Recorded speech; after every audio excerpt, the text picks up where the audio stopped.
Look at that lap, because we want to study the heck out of that. That was very good. Okay.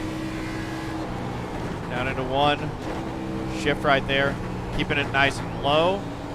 Pick the gas back up early. So, watch this. Let's see. So, we brake. And I shouldn't be doing this, but we're starting to lift off the gas and starting to brake right here. So, usually what I look for on turn-in is I'm just kind of aiming at the end of that pit wall. So, what can we use as a braking point? Kind of right past the Milwaukee mile sign. And actually, so once we're past the Toyota Tundra is sort of where we lift. So you can sort of use that once you see that, but your eyes probably shouldn't be this far over. But, you know, kind of when your A-pillar starts colliding with the,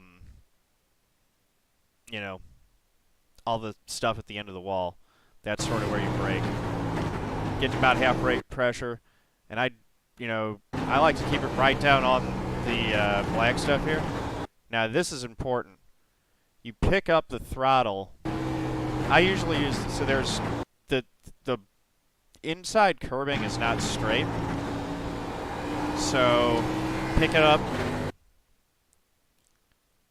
right about here.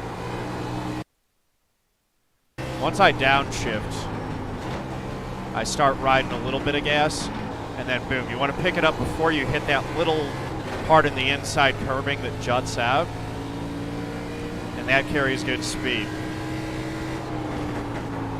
Braking down here, again, the braking point, kind of right when you hit the billboards here. That's sort of where you want to brake.